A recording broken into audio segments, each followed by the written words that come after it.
வணக்கம் வந்து நம்ம நமஸ்கார் வெல்கம் டு என்டி டாக்ஸ். இன்னைக்கு நம்ம என்டி டாக்ஸில் என்ன வீடியோ பார்க்க போகிறோம் அப்படின்னு சொன்னால், நேற்றே நம்ம Q&Aல சொல்லியிருந்தேன் இன்னைக்கு ஒரு ஒரு வீடியோ பற்றி போடுறேன் அப்படின்னு சொல்லிட்டு. ஸோ இன்றைக்கி அதுதான் பார்க்க போகிறோம். என்ன அப்படின்னா, இப்போ நம்மளுடைய சேனலில் பார்த்தீங்க அப்படிங்கும் பொழுது ஆன்ம முன்னேற்றம் அடைவது எப்படி, தியானம் செய்வது எப்படி, ஸோ அந்த மாதிரி உண்டான நிறைய இது தவிர்த்து நிறைய செய்திகள் அப்படிங்கிறது வந்து நம்மளுடைய சேனலில் இருக்குது. நித்தலந்தனவாடி ஆகட்டும், என்டி டாக்ஸ் ஆகட்டும், இதுலையுமே எல்லாத்துலேயுமே இருக்குது. ஸோ இதை தொடர்ந்து இப்படி இருக்கும் பொழுது, இப்போ ரீசெண்டாக நம்ம வீடியோஸ்லாம் கமெண்ட் என்ன இருக்குது அப்படின்னு சொன்னால், முக்தி பேர் அடைவதற்கு, அதாவது பிறவா நிலை அப்படின்னு சொல்லக்கூடியதை அடைவதற்கு ஜீவகாருண்ய ஒழுக்கம் அப்படிங்கிறது தேவை. அதிலும் அன்னதானம் இடுவது அப்படிங்கிறது சாலச் சிறந்தது அப்படின்னும், இந்த அன்னதானம் இட்டாலே நம்ம முக்தி பேருக்கு போயிடலாம், பிறவா நிலை அடைந்தரலாம், சோதி உருவு எடுத்துடலாம் அப்படிங்கிற மாதிரி உண்டான தகவல்கள் எல்லாமே வந்துக்கிட்டே இருக்குது. நிறைய பேர் அதை வலியுறுத்தவும் செய்கிறாங்க. இது நம்மளுடைய சேனலில் நிறைய கமெண்ட்ஸில் பார்க்கலாம். இதையவே கண்டென்ட்டாகவே பேசக்கூடிய பிற யூடியூப் சேனல்ஸ் அப்படிங்கிறதும் உண்டு. சரிங்களா? இது உண்மையா? அதாவது இந்த மாதிரி பிறருக்கு அன்னதானம் இடுவது அப்படிங்கிறதுனால மட்டுமே நமக்கு முக்தி பேர் அப்படிங்கிறது கிடைக்குமா அப்படிங்கிறத இன்றைக்கி நம்ம பார்க்கலாம். சரிங்களா? கிடைக்குமா அப்படிங்கிற அந்த ஒரு கேள்விக்கு ஒரு வரி பதில் சொல்லணும்னா கிடைக்காது அப்படிங்கிறதான் பதில். இப்போது ஒரு செயல் செய்கிறோம். சரிங்களா? இப்போது அந்த செயல் செய்யும் பொழுது அதுக்கு இரு வினை உண்டு. நல்வினை, தீவினை அப்படின்னு சொல்லக்கூடிய இரு வினை உண்டு. இந்த இரண்டுன்னு சொல்லக்கூடிய அந்த தன்மைகளோடு பிடிக்கப்பட்டது தான் நம்மளுடைய வாழ்க்கை. இந்த தன்மைகள் மாறி எல்லாமே ஒன்று தான், இறை அப்படிங்கிறது மட்டும்தாங்கிற சொல்லக்கூடிய அந்த ஒரு தன்மை போகும்பொழுது தான் பிறவா நிலை அப்படிங்கிற நமக்கு வரும். சரிங்களா? இதை மனசில் வச்சுக்கங்க. ஆனால் நம்ம அந்த யோசனையே இல்லாமல் நம்ம என்ன சொல்கிறோம், ஒரு செயல் செய்யும் பொழுது அந்த செயல் புண்ணிய செயலாக செய்யும் பொழுது நமக்கு பிறவா நிலை வாய்க்கும் அப்படிங்கிற அந்த ஒரு எண்ணம் நமக்கு இருக்குது. இது தவறுங்கிறத நம்ம எப்படி சொல்கிறேங்கிறத கொஞ்சம் புரிஞ்சுக்கங்க. இப்போ ஒரு செயல் செய்கிறோம், அதில் நல்வினை தீவினைங்கிறது ரெண்டு இருக்குது. இந்த தீவினை அப்படின்னு செய்யும் பொழுது நமக்கு பிறப்பு, அதற்கு ஒப்பாக எப்படிப்பட்ட ஒரு ஒரு சட்டையில் நமக்கு வந்து இந்த இடத்துல பிறப்பு கிடைக்கும் அப்படிங்கிறது நமக்கு தெரியும் இல்லையா? நமக்கு எப்படி ஒரு பிறப்பு நடக்குது அப்படிங்கிறது தெரியும் இல்லையா? இது தீவினையை பொறுத்தது. நல்வினையாக இருக்கும் பொழுது உயர்ந்த ஒரு பதவியான முக்தி பேர் கிடைக்குமான்னா கிடைக்காது. ஏன்னா அது அப்பவும் வினை தான். நல்வினை அப்படின்னு சொன்னாலுமே அது வினை தான். இப்போது இந்த நல்லது செஞ்சதற்கு ஏற்றார் போல நமக்கு மேல் உலகங்கள், நல்ல ஒரு ஒரு சாந்தமான ஒரு ஒரு அமைதியாக இருக்கக்கூடிய, மகிழ்ச்சியை உணரக்கூடிய அந்த மாதிரி இருக்கக்கூடிய மேல் உலகங்கள் நமக்கு கிடைக்கும். இந்திரலோகம் போகலாம், பிரம்மலோகம் போகலாம், வைகுண்டம் போகலாம், கைலாயம் போகலாம். இந்த மாதிரி ஒவ்வொரு உலகங்கள் கிடைக்கும். அந்த உலகங்கள்லேயும் ஒவ்வொரு பதவிகள் வந்து நமக்கு கிடைக்கும். நம்ம வந்து பிரம்மாவாகவே வேணாலும் போகலாம், இந்திரதேவனாகவே போகலாம், திருமாலாவே போகலாம், ஈசனாகவே போகலாம். இந்த மாதிரி அதெல்லாம் நம்மளுடைய புண்ணியங்களை பொறுத்தது. சரிங்களா? முன்வினை கருமத்தை பொறுத்து நமக்கு இந்த மாதிரி பதவிகள் அப்படிங்கிறது கிடைக்கும். இதெல்லாம் எதை பொறுத்தது? முன் செய்த தவமோ, முன் செய்த நல்வினையை பொறுத்து. நல்லா புரிஞ்சுங்க, முன் செய்த நல்வினையை பொறுத்தது. சரி, அப்படி ஒரு பிறப்பு கிடைச்சிது. அந்த பிறப்பிற்கு உண்டான காலம் முடியுது. இப்போ நம்ம ஒரு 10 வருஷம் உயிர் இருக்கிறோன்னா அவங்க ஒரு 10,000 வருஷம் உயிரோடு இருப்பாங்க. அவ்வளோதான், பெருசாக ஒன்றும் இல்லை. இப்போ அவங்களுக்கும் ஒரு கால முடிவு அப்படிங்கிறது ஒன்று உண்டு. அப்போது அந்த காலம் முடிஞ்சதுக்கப்புறம் திருப்பி வேறு எங்கே போவாங்க? அந்த இடத்திலிருந்தே நல்ல ஒரு புத்தி இருந்தது அப்படின்னு சொன்னால் அந்த இடத்துலிருந்தே பிறவா நிலை அடைவதற்கு உண்டான வழி அப்படிங்கிறத பார்க்கலாம். ஒன்று, அப்படி இல்லைன்னா நேராக கீழே இங்கே தான் வரணும். அதிகப்படியான நேரம் இங்கே கீழே வர்றது தான் எல்லாத்துக்கும் உண்டான நிகழ்வாக நடக்குது. அப்போது நல்வினை இருந்தாலும் கூட அதற்கு உண்டான பதவி வாய்க்குமே தவிர நமக்கு முக்தி பேருங்கிறது கிடைக்காது. பதவி காலம் முடிஞ்சால் திருப்பி நேரம் இங்கே வர வேண்டியது தான், வேறு வழியே கிடையாது. ஏன்னா நமக்கு அந்த அந்த போட்ட சோர்ஸ், அந்த விதை அது நான் போட்டது அப்படிங்கிற மாதிரி அந்த விதை எங்கே இருக்குது? பூமியில் தான் இருக்குது. ஏன் பூமிக்கு வர்றோம்? சரிங்க, அங்கே இருந்தோம்ல, அங்கேயே மறுபடியும் பிறக்கலாம்ல அப்படின்னு கேட்டால் பிறக்கலாம். அங்கே என்றைக்குமே நிம்மதி, சுகம் அப்படிங்கிறது மட்டுமே இருக்கும். ஆன்ம முன்னேற்றம் மெதுவாக நடக்கும். பூமி தான் வந்து அமைதியும் அமைதியற்ற ஒரு தன்மையும் சேர்ந்து இருக்கக்கூடிய அந்த ஒரு இடம். இங்கே ஆன்ம முன்னேற்றம் அடைவது அப்படிங்கிறது வேகமாக நம்மளால் அடைய முடியும். அதனால தான் அந்த ஆன்மா மறுபடியும் பூமிக்கு தேடிட்டு கீழே வரும். சரிங்களா? இப்போது ஒரு உணவிடுவது நல்வினை தானே, அதற்கு உண்டான மாதிரி இதெல்லாம் நடக்குது அப்படின்னு சொன்னால், அப்போ இதனால் எனக்கு முக்தி பேர் கிடைக்காதுன்னா கண்டிப்பாக கிடைக்காது. இவ்வளோ நேரம் அதை பற்றி பேசியிருக்கோம்.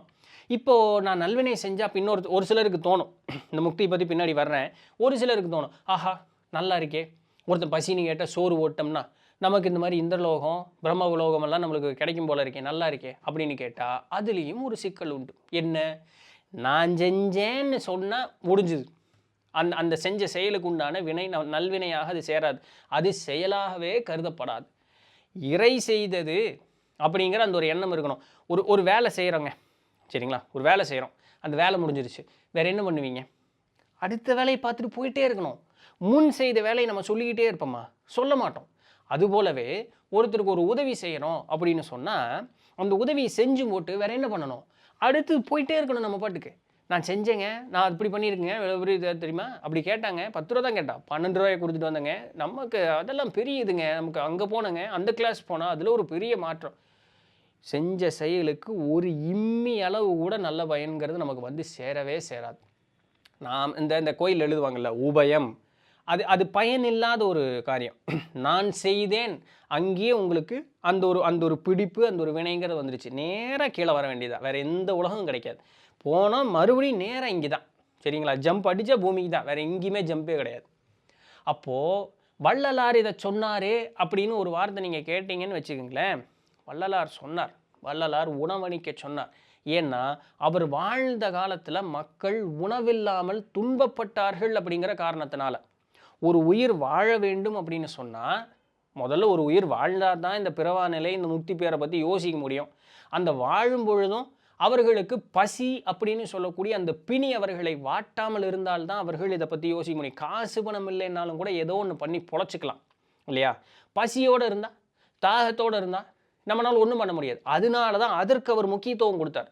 அவனுக்கு சோத்தை போட்டுரு, அதுக்கப்புறம் அவனுக்கு நீ என்ன வேணாலும் சொல்லி கேட்பான் அப்படிங்கிறதுக்காக தான் அந்த இடத்துல அந்த வள்ளலார் வந்து சாப்பாடை கொடுன்னு சொன்னதுக்கு உண்டான காரணம்.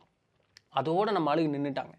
வள்ளலாருக்கு அப்புறம் அவர் பயிற்சி செய்து அந்த ஒளிவுடல் பெற்றதற்கு உண்டான பயிற்சி முறைகளை பற்றி நிறைய சொல்லியிருக்காரு. அதை பற்றி யாருமே பேசுகிறதே இல்லை, அதை செய்யன்னு யாருமே சொல்கிறதே இல்லை. ஏன்னா அது கொஞ்சம் கஷ்டமாக இருக்குமில்ல, அது கசக்கும் இல்லை நமக்கு, அதுக்கு நிறைய கட்டுப்பாடுகளோடு இருக்கணும் இல்லை. ஏன்னா அதை வள்ளலாரே சொல்கிறாருல, இந்த மாதிரி இருக்கணும், இப்படி தான் இருக்கணும், இப்படி தான் இருக்கணும்னு சொல்கிறார் இல்லையா? அது கஷ்டமாக இருக்குமில்ல. அப்போ எது ஈஸியாக இருக்கிறது? சோறு போடு, நல்ல விஷயந்தான், பண்ண வேண்டாம்னு நான் இப்போ வரைக்கும் சொல்லலை. ஆனால் அது என்ன சொல்லி பிரபலப்படுத்துறீங்க அப்படின்னு சொன்னால், சோறு போட்டால் முக்தி கிடைக்கும்னு சொல்கிறீங்க. எந்த விதமான ஒரு தன்மையும் அற்ற ஒரு நிலை அடைவதற்கு ஏதோ ஒரு தன்மையை பிடித்து கொண்டு எப்படி போக முடியும்னு நினைக்கிறீங்க. இது ஒன்றும் புரிஞ்சுக்கிறதுக்கு பெரிய கஷ்டமான ஒரு லாஜிக் ஒன்றும் இல்லை இல்லைங்களா? எதுவுமே அற்ற ஒரு தன்மை, அனைத்துமானது. அப்போ நீங்கள் அனைத்தும் ஆகணும். அனைத்தும் ஆகணுங்கிறதுக்கும் எதை ஒன்று புரிஞ்சுக்கிட்டு இருந்தால் எப்படி அனைத்தும் ஆவீங்க? அப்போ நான் இதை செஞ்சால் எனக்கு அது நடக்குங்கிற அந்த ஒரு எண்ணம் இப்போ வரைக்கும் இருக்குது. சோறுவோடு முக்தி பேர் கிடைக்கும். சரி, ஜீவகாருண்யம் அப்படின்னா என்ன சொல்லுங்க பார்க்கலாம். பிற உயிரை கொல்லாமை அப்படிம்பாங்க. அடுத்த வார்த்தை அதான் சொல்லுவாங்க, உயிர் கொல்லாமை அப்படிம்பாங்க. கொசு அடிக்க மாட்டிங்களா? இதெல்லாம் நான் கேட்டால் என்ன நிறைய பேருக்கு நான் எதிரியாக தெரியிறேன். என்ன இதெல்லாம் இப்படியெல்லாம் பேசிக்கிட்டு இருக்கு, இதெல்லாம் வந்து கேனத்தனமான பேச்சு, கொசு கடிச்சா அடிக்க தான் முடியும். நமக்கு எது சாதகமாக இருக்கோ அது எல்லாத்தையும் நம்ம ஒத்துக்குவோம், நமக்கு எது வேண்டான்னு சொல்லுவோமோ அதை புறந்தள்ளுவோம். இதுதான் பொதுவான மனிதனுடைய குணம். ஞானியர்களுடைய குணம் அது இல்லை. அவர்களுக்கு ஆடு மாடு பன்னி இல்லை எல்லாம் கொசு வரைக்கும் அவர்களுக்கு எல்லாமே ஒன்று தான். அது உயிர் அப்படிங்கிறது மட்டும்தான் பார்ப்பாங்க. நம்ம வந்து உடல் தான் பார்க்குறோம். அந்த உடலால் எனக்கு ஏதாவது தீங்கு விளைக்குதா? சரிங்க, மாடுங்க, மாட்டை கொல்லக்கூடாதுங்க, கோழியை கொல்லக்கூடாதுங்க, ஆட்டை கொல்லக்கூடாதுங்க. ஒரு கெடா வந்து நீங்கள் காப்பாற்றிட்டீங்க, அந்த கெடா உங்களை முட்டை வருது, உங்களுடைய குழந்தையோ உங்களுடைய மனைவியோ முட்டை வருது. இப்போ என்ன பண்ணுவீங்க? அந்த கெடாவை போட்டு சாத்துவீங்களா? நான் ஜீவகாருண்ய ஒழுக்கத்தைப்படி இது பண்ணுறேன்ப்பா, பிற உயிரை நான் வந்து துன்பப்படுத்த மாட்டேன்னு இருப்பீங்களா? இதெல்லாம் நீங்கள் உங்களுக்கே கேள்வி கேட்டு பதிலே சொல்லிக்கவே மாட்டீங்களா? இதெல்லாம் கேள்வி அதுக்கு பேர் தான் ஆத்ம விசாரணை. அதை செய்கிறதே இல்லையா யாருமே. சரி, இன்னொரு சினாரியோக்கு வர, இதெல்லாம் ஹைப்போதெட்டிக்கலாக இதெல்லாம் நீங்கள் யோசிக்கணும். ஃபஸ்ட்டு வீட்டில் மனைவியும் மக்களும் பசியின் துன்பத்தில் வாடிக்கிட்டு இருக்காங்க, சரிங்களா? ஒரு ஆண்மகனாக கணவராக நீங்கள் வந்து வெளியே வந்து உணவு தேட போகிறீங்க, உணவு வாங்கி கையில் இருக்குது, சரிங்களா? இப்போ கரெக்டாக அதை எடுத்து திரும்பும் பொழுது இதே போல் வேற ஒரு குடும்பம் பசியினுடைய கொடுமை தாங்க முடியாமல் நீங்கள் வர வழியிலேயே எனக்கு தாங்கவே முடியல, எனக்கு வந்து சாப்பாடு போடுங்கன்னு கேட்குறீங்க. இப்போ நீங்கள் வந்து 2 சினாரியோவில் இருக்கிறீங்க.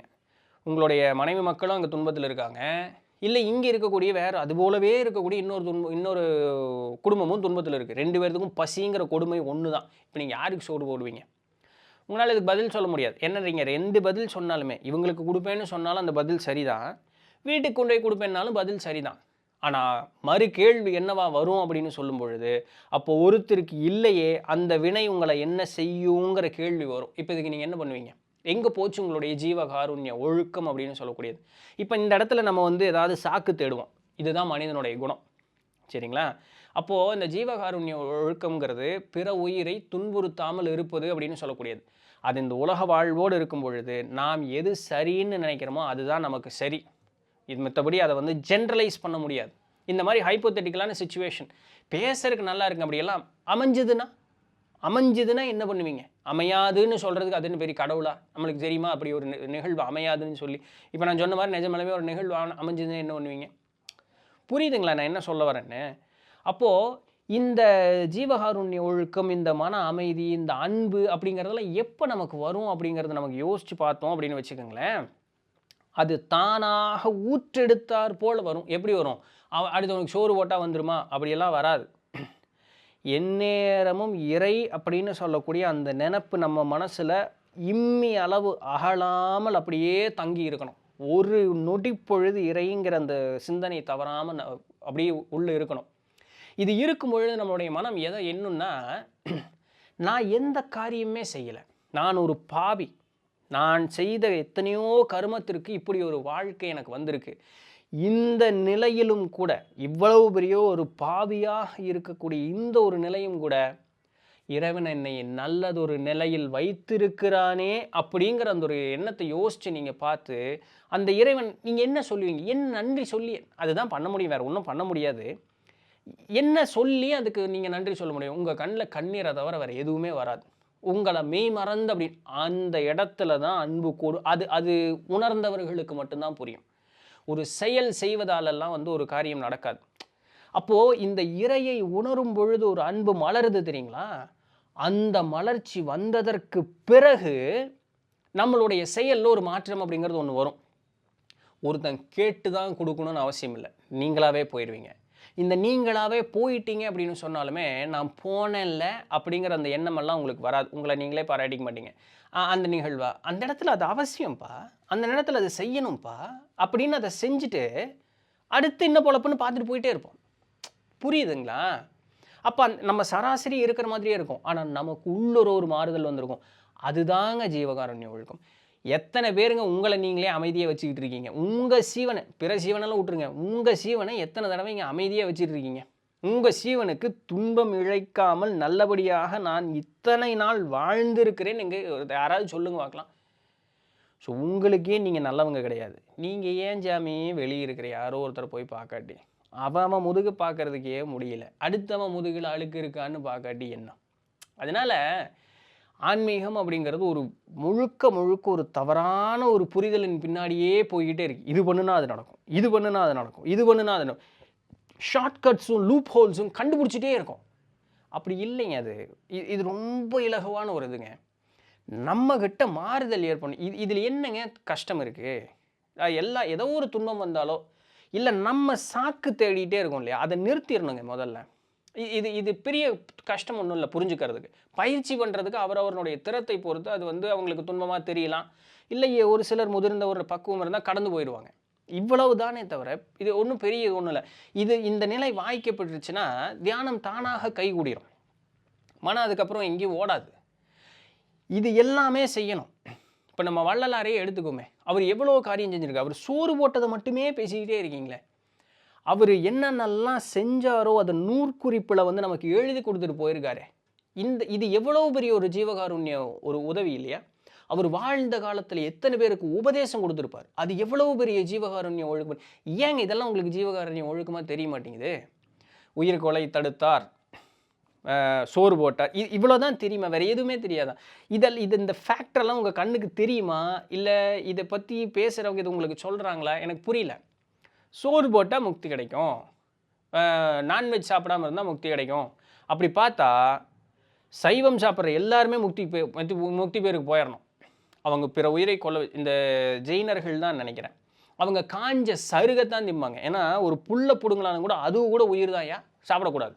அதுவாக காஞ்சு வறண்டு ஓய்ந்து இறக்கும் இல்லை, அதை தான் சாப்பிட்றேன்னு சொல்லி. இப்போ அவங்கெல்லாம் முக்தி பேருக்கு போகணும் இல்லை, போயிருப்பாங்களா? இதை நீங்கள் கொஞ்சம் யோசிச்சிங்கனாலே நம்ம எவ்வளோ ஒரு குதிரை கடிவாளம் கட்டின மாதிரி நம்ம சுற்றிட்டு இருக்கோம் அப்படிங்கிறது நமக்கு புரியும்.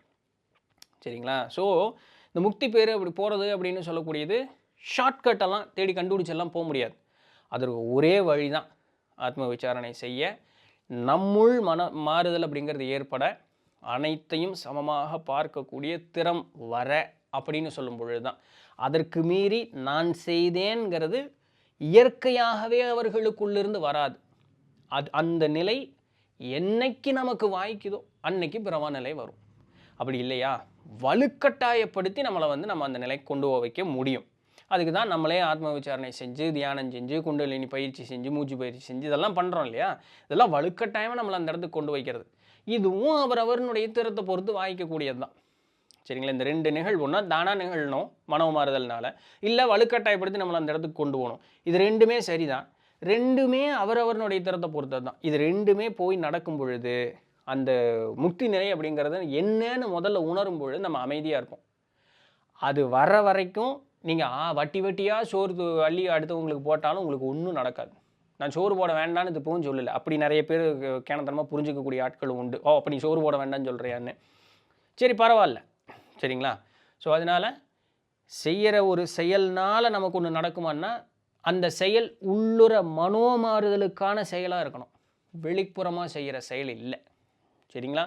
புரிஞ்சுக்குங்க. சும்மா ஒருத்தங்க ஒன்று சொன்னாங்களே அப்படிங்கிறதுக்காக அதை தூக்கி கிரீடை மாட்ட வச்சுட்டு காலர் தூக்கிட்டு சுற்றணும்னு அவசியம் கிடையாது. ரைட்? கொஞ்சம் புரிஞ்சுங்க. நீங்களே கொஞ்சம் அலசி ஆராய்ஞ்சு பார்த்தீங்கனாலே உங்களுக்கு தெரியும். ரைட்? ஸோ இதை சொல்கிறது தான் இன்றைக்கி உண்டான வீடியோ. பிடிச்சிருந்துருக்கும், இன்ஃபர்மேட்டிவாக இருந்திருக்கும் அப்படின்னு நம்புகிறேன். நாளைக்கு வேறு ஏதாவது ஒரு சுவாரஸ்யமான செய்தியில் சந்திப்போம். அது வரையும் தொடர்ந்து நினைதனங்கள். நான் உங்கள் இடத்துல நன்றி.